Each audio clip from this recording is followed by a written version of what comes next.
జై కిసాన్ ఛానల్ ద్వారా తెలుగు ప్రజలందరికీ కూడా సంక్రాంతి శుభాకాంక్షలు తెలియపరుస్తున్నాం. ఈ సంక్రాంతి నుంచి అందరూ కూడా సుఖ సంతోషాలతో ఉండాలని, అందరూ ఆయురారోగ్యాలతో ఉండాలని, వ్యవసాయ రంగం అంతా కూడా సంపూర్ణమైనటువంటి అభివృద్ధి చెందాలని, రైతు సోదరుల జీవితాలు అందరి జీవితాలు కూడా 3 పూలు 6 కాయలుగా విరాజిల్లాలని దైవాన్ని కోరుతూ తెలుగు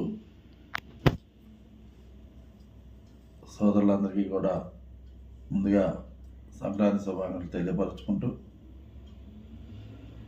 ముఖ్యంగా మరి వ్యవసాయం గురించి రైతుల గురించి మాట్లాడాలంటే స్వర్గీయ ఎన్టీ రామారావు గారు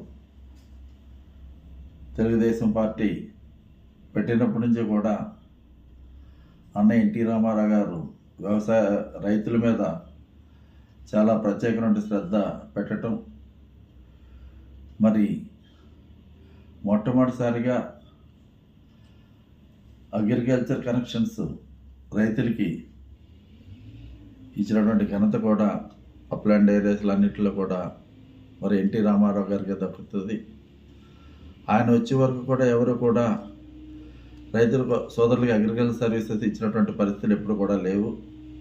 ఎన్టీ రామారావు గారు వచ్చిన తర్వాతే ఆ రోజున ఉమ్మడి రాష్ట్రంలో లక్షలాది మంది రైతాంగానికి అటు తెలంగాణ ప్రాంతం కానివ్వండి, ఇటు ఆంధ్ర ప్రాంతం కానివ్వండి, రాయలసీమ ప్రాంతం కానివ్వండి, అన్ని ప్రాంతాల్లోనే కూడా రైతు సోదరులకి వ్యవసాయానికి విద్యుత్ అందించి వాళ్ళకి ఎటువంటి ఇబ్బంది లేకుండా, అంటే ఇరిగేషన్ లేనటువంటి ఏరియాలో కూడా రైతులు ఇరిగేషన్ ఉన్నటువంటి దాంతో సమానంగా పంటలు పండించడానికి ఆ రోజున ఎన్టీ రామారావు గారు ఎంతో సహకరించారు.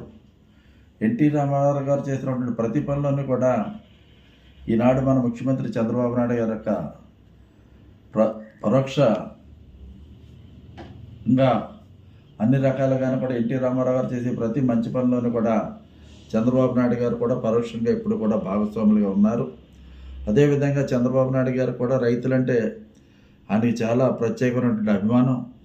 ఏదో విధంగా రైతు సోదరులకి లాభసాటిగా వ్యవసాయం చేయడానికి ప్రభుత్వ పరంగా ఏం చేయాలన్నటువంటి ఆలోచన ఎప్పుడు కూడా చంద్రబాబు గారు చేస్తూ ఉంటారు.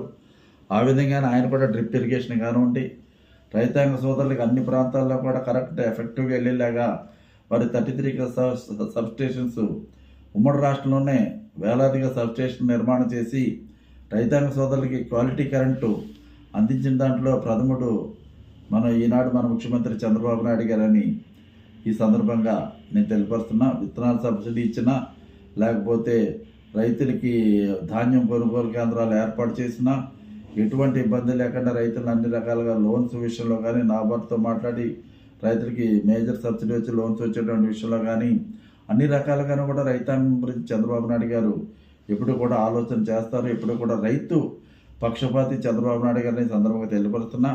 ఈనాడు ముఖ్యమంత్రిగా ఉన్నాయని చాలా గర్వం లేకుండా చెప్తారు ఆయన. నేను నాగలి దున్నినటువంటి రైతు యొక్క కష్టాలు నాకు తెలుసని ఎటువంటి అహంకారం లేకుండా ఈ రోజున కూడా చంద్రబాబు నాయుడు గారు చెప్పేటువంటి విషయాన్ని సందర్భంగా నేను తెలియపరుస్తున్నా. అదేవిధంగా చంద్రబాబు నాయుడు గారు, ఎన్టీ రామారావు గారు కూడా ఎప్పుడు కూడా తెలుగుదేశం పార్టీ రైతాంగ సోదరుల యొక్క అభివృద్ధి తెలుగుదేశం పార్టీ యొక్క జయంగా, తెలుగుదేశం పార్టీ ప్రభుత్వం యొక్క జయంగా ఎప్పుడు కూడా ముందుకు సాగుతున్నాం. ఆ విధంగానే ఈ రోజున ఒక పక్క చంద్రబాబు నాయుడు గారు, ఒక పక్క పవన్ కళ్యాణ్ గారు, అదేవిధంగా గతంలో ఎన్టీ రామారావు గారు, చిరంజీవి గారు, చంద్రబాబు నాయుడు గారు, ఈ రోజున పవన్ కళ్యాణ్ గారు, వీళ్ళందరూ కూడా రైతాంగం విషయంలో అందరూ కూడా అనుకూలంగా ఉండేటువంటి వ్యక్తులు. ఈవెన్ పవన్ కళ్యాణ్ గారు కానీ, చంద్రబాబు నాయుడు గారు కానీ వాళ్ళిద్దరూ కలిసి మాట్లాడుకుంటున్నారంటే వాళ్ళిద్దరూ వచ్చే మాటల సంభాషణలో ఖచ్చితంగా రైతుల సంభాషణ లేకుండా వారి యొక్క సంభాషణ ఎప్పుడు కూడా ఉండనటువంటి విషయాన్ని కూడా ఈ సందర్భంగా నేను తెలియపరుస్తున్నా. ఆ విధంగా చంద్రబాబు నాయుడు గారు, పవన్ కళ్యాణ్ గారు కూడా ఒకే బాటగా ఉంటూ ఆంధ్ర రాష్ట్ర రైతాంగాన్ని మరి అభివృద్ధి పదంలో, ప్రగతి పదంలో ముందుకు తీసుకెళ్ళడానికి వారు శక్తివంచన లేకుండా కృషి చేస్తున్నారని ఈ సందర్భంగా నేను తెలియపరుస్తున్నా. ముఖ్యంగా మరి ఈ రోజున మన గోపాలకృష్ణ గారు, వెలగపూడి గోపాలకృష్ణ గారు ఈ రోజున ఆయన కూడా వ్యాపార రంగంలో ఉన్నప్పటికీ కూడా వ్యవసాయం మీద ఆయన కూడా చాలా మక్కువ. పూర్వం నుంచి కూడా పూర్వీకులు వ్యవసాయం చేసినటువంటి పరిస్థితులన్నీ కూడా ఆయన ఇప్పుడు కూడా వారు మర్చిపోయారు. వెలగపూడి గోపాలకృష్ణ గారు ప్రత్యక్ష రాజకీయాల్లో లేకపోయినప్పటికీ కూడా స్వర్గీయ ఎన్టీ రామారావు గారు తెలుగుదేశం పార్టీ పెట్టినాటి నుంచి కూడా బ్యాక్ బోన్గా ఉంటూ ఎన్టీ రామారావు గారిని, ఆ రోజుల్లో ఎన్టీ రామారావు గారు ఫస్ట్ దర్శనం తెల్లవారుజామున 3 గంటలకు ఉండేది యాజ్ చీఫ్ మినిస్టర్గా. ఫస్ట్ 3 గంటలకు కలిసేటువంటి వ్యక్తులు ఉండేటువంటి 4 మన వెలగపూడి గోపాలకృష్ణ గారు ప్రథములనే సందర్భంగా నేను తెలియపరుస్తున్నా. ఆ రోజుల్లోనే ఆయన ప్రధానంగా తెలుగుదేశం పార్టీ విషయంలో కానీ, ప్రభుత్వ పరంగా ప్రజలకి చేరాల్సినటువంటి కార్యక్రమాల గురించి కానీ, రాష్ట్ర వ్యాప్తంగా ఉన్నటువంటి సమాచారాన్ని అంతా కూడా తెచ్చి ఏమీ ఆర్భాటం లేకుండా సైలెంట్గా ఎన్టీ రామారావు గారికి విషయాలన్నీ కూడా తెలియపరిచి తద్వారా ఆంధ్ర రాష్ట్రానికి ఎక్కువ మంచి జరగటంలో వెలగపూడి గోపాలకృష్ణ గారి కృషి మరి చాలా మరువలేనిదని కూడా ఈ సందర్భంగా తెలియపరుస్తున్నా. ఆనాడే కాకుండా తర్వాత బీజేపీలో పార్టీకి వెళ్ళినప్పుడు కూడా ఆ రోజున ముఖ్యంగా మన ఇక్కడ అమరావతి గురించి రాజీ లేని పోరాటం చేసి ఆయన ఎక్కడా కూడా వెనుదిరగకుండా ధైర్యంగా దమ్ముగా మరి ఆ రోజుల్లో కూడా ముందు ఉండి మరి ఎంత దమ్ముగా ధైర్యంగా ఆయన పోరాటం చేశారు. ఈ రోజున అమరావతిని మనం సాధించుకోగలుగుతున్నాం అంటే దాంట్లో గోపాలకృష్ణ గారి కృషి కూడా చాలా ఎక్కువగా ఉందని కూడా ఈ సందర్భంగా నేను తెలియపరుస్తున్నా.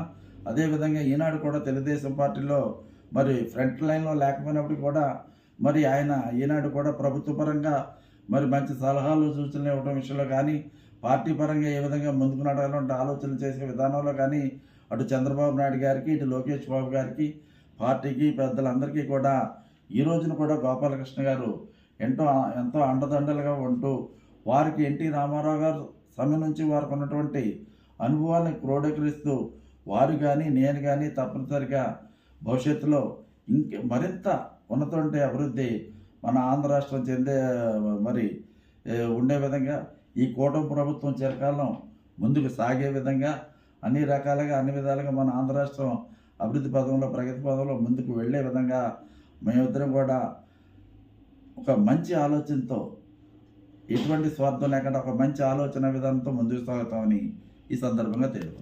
ఈ రోజున ఆయన ఆంధ్ర రాష్ట్ర కాకతీయ సమాఖ్య అధ్యక్షులుగా కూడా ఈ రోజున ఉండటం అది చాలా చక్కటి శుభపరిణామం అని కూడా ఈ సందర్భంగా నేను తెలియపరుస్తున్నా. ఎందుకంటే ఒక మంచి వ్యక్తి ఒక ఉన్నత బాధ్యతలు స్వీకరించడం మూలంగా సమాజంలో ఒక్క వారికే కాకుండా సమాజంలో 10 మందితోటి మిగిలినటువంటి వారు అందరితోటి కలిపిమెలిసి వెళ్ళేటువంటి భావన ఉన్నటువంటి వ్యక్తి మన గోపాలకృష్ణ గారు. ఆ విధంగా ఈ రోజు నేను కాపు కార్పొరేషన్ చైర్మన్గా నేనున్నాను. అక్కడ కాకతీయ సమాఖ్య అధ్యక్షులుగా మన గోపాలకృష్ణ గారు ఉన్నారు. మేమిద్దరం కూడా ఈ 2 వర్గాల వారికి, ఈ 2 సమాజాల వారికి కూడా ఎటువంటి చిన్నపాటి పొరపచ్చులు లేకుండా ఈ 2 సమాజాలు కూడా అభివృద్ధి పదంలో ప్రగతి పదంలో ముందుకు వెళ్ళటానికి మా శక్తి వంచన లేకుండా మేమిద్దరం కూడా కృషి చేస్తామని సందర్భంగా తెలియపరుస్తున్నా. దానికి మాకు అటు చంద్రబాబు నాయుడు గారి సహకారం కానీ, పవన్ కళ్యాణ్ గారి సహకారం కానీ మాకు ఎప్పుడు కూడా సంపూర్ణంగా ఉంటుంది. మా ఇద్దరి యొక్క ఆశ ఒకటే, మా ఇద్దరికి కూడా ఎటువంటి వ్యక్తిగత స్వార్థాలు కూడా లేవు. సమాజం బాగోవాలి, సమాజంలో ఈ మేజర్గా ఉన్నటువంటి ఈ 2 సామాజిక వర్గాలు కలిసి ముందుకు వెళ్ళినట్లయితే అన్ని రకాలుగాను కూడా ఆంధ్ర రాష్ట్రం అభివృద్ధి చెందుతుంది. స్థిరమైనటువంటి రాజకీయం ఆంధ్ర రాష్ట్రంలో ఉంటుంది అన్నటువంటి ఒక మంచి ఆలోచనతో మేమిద్దరం కూడా ముందుకు సాగుతున్నాం. ఆ విధంగా ఇటు చంద్రబాబు నాయుడు గారికి, అటు పవన్ కళ్యాణ్ గారికి సపోర్ట్గా ఉండేదానికి ఈ 2 సమాజాల వర్గాలని ముందుకు నడుపుతూ వారికి పూర్తి సహకారం అందించే విధంగా మా యొక్క ఆలోచన విధానాలతో ముందుకు వెళ్తున్నాం. అదేవిధంగా రైతాంగ సోదరుల విషయంలో రాజీ లేని పోరాటం చేస్తాం. తప్పనిసరిగా ప్రభుత్వ పరంగా వారికి ఎటువంటి సహకారం కావాలన్నా అటు గోపాలకృష్ణ గారు కానీ నేను కానీ అన్ని రకాలుగా అన్ని విధాలుగా అటు చంద్రబాబు నాయుడు గారితో ముఖ్యంగా ముఖ్యమంత్రిగా ఈ రోజున చంద్రబాబు నాయుడు గారు ఉన్నారు కనుక వారి యొక్క పరిపూర్ణ సహాయ సహకారాలు అన్ని రకాలుగానే కూడా తీసుకుని రైతాంగ సోదరుల యొక్క విధానంలో ఎటువంటి చిన్న ఇబ్బంది కూడా రైతాంగ సోదరులకు లేకుండా అన్ని రకాలుగా వాళ్ళని ఆదుకునే విధంగా ముఖ్యంగా చంద్రబాబు నాయుడు గారితో అదేవిధంగా డిప్యూటీ చీఫ్ మినిస్టర్ అయినటువంటి పవన్ కళ్యాణ్ గారితో కూడా మాట్లాడి అన్ని రకాలుగా కూడా సంపూర్ణమైన సహాయ సహకారాలు రైతాంగ సోదరులకు అందిస్తూ ఉన్నటువంటి విషయంలో నేను ఖచ్చితంగా అందించి తీరుతామని ఈ సందర్భంగా తెలియపరుస్తున్నా. భవిష్యత్తులో మా ఇద్దరి యొక్క ఆలోచన ఒకటే, ఎట్టి పరిస్థితుల్లో ఆంధ్ర రాష్ట్రం అభివృద్ధి పదంలో ప్రగతి పదంలో ముందుండాలి. దానికి మా ఇద్దరు శక్తి వంచి లేకుండా ఏ విధంగా మేము కృషి చేయగలుగుతాం, ఏ విధంగా ముందుకు సాగలుగుతాం అన్న విషయంలో ఇద్దరం కూడా కలిసిపోయి ఆలోచన చేసుకుంటూ ముందుకు సాగుతాం. ఆయన ఈ రోజున ఒక మంచి పొజిషన్ ఏంటంటే కాకతీయ సంఘానికి ఆంధ్ర రాష్ట్ర కాకతీయ సంఘానికి అధ్యక్షులు అంటే అది ఒక ఉన్నతమైనటువంటి బాధ్యతలో ఉన్నారు ఆయన కూడా. అదేవిధంగా నేను కాపు కార్పొరేషన్ చైర్మన్గా నేనున్నాను. నాకున్నటువంటి బాధ్యతల నుంచి నాకున్నటువంటి వనరుల నుంచి కూడా రైతాంగ సోదరులకి ఏ విధంగా మా కార్పొరేషన్ నుంచి రైతాంగ సోదరులకు ఉపయోగపడడానికి ఎటువంటి అవకాశాలు ఉన్నాయి, ఏమన్నా చిన్న చిన్న వ్యవసాయానికి సంబంధించినటువంటి వస్తువులు ఏమన్నా చిన్న చిన్న ట్రాక్టర్స్ కానీ లేకపోతే చిన్న స్పేర్స్ కానీ లేకపోతే కటింగ్ మిషన్స్ కానీ ఏదైనా రైతాంగ సోదరులకి ఉపయోగించేటువంటి చిన్న చిన్న ఇది ఏదైనా చేయడానికి కూడా మా కార్పొరేషన్ నుంచి కూడా సహకారం అందించడానికి నేను ఎప్పుడు కూడా సిద్ధంగా ఉంటానని తెలియపరుస్తూ, తప్పనిసరిగా మా ఇద్దరి యొక్క ఆశ ఒకటే, మా ఇద్దరి యొక్క ఉద్దేశం ఒకటే, ఎట్టి పరిస్థితుల్లో సమాజంలో అందరూ కూడా కలిసిమెలిసి అన్నదమ్ములుగా ముందుకు సాగాలి. ఆంధ్ర రాష్ట్రం అభివృద్ధి పదంలో ప్రగతి పదంలో భారతంలో సువిశాలమైనటువంటి భారతంలో ఉన్నటువంటి అన్ని రాష్ట్రాల కన్నా అభివృద్ధి పదంలో ప్రగతి పదంలో చంద్రబాబు నాయుడు గారి యొక్క ముఖ్యమంత్రిగా చంద్రబాబు నాయుడు గారి యొక్క నాయకత్వంలో ముందుకు సాగాలని, అదేవిధంగా పవన్ కళ్యాణ్ గారు చంద్రబాబు నాయుడు గారి యొక్క నాయకత్వంలో తప్పనిసరిగా భారతదేశ చిత్రపటంలో ఆంధ్ర రాష్ట్రం అభివృద్ధి పదంలో ప్రగతి పదంలో అగ్రగామిగా నెంబర్ 1 స్థానంలో నిలబెట్టడానికి వారు చేస్తున్నటువంటి కృషికి ఉడతా భక్తిగా మేమిద్దరం కూడా వెనకాల మా యొక్క సహకారం అందిస్తామని సందర్భంగా తెలియపరుస్తూ, రైతాంగ సోదరులందరూ కూడా తప్పనిసరిగా వారి యొక్క జీవితాలు 3 పువ్వులు 6 కాయలుగా విరాజిల్లాలని రైతాంగ సోదరుల విషయంలో కోరుకుంటూ సెలవు తీసుకుంటాం.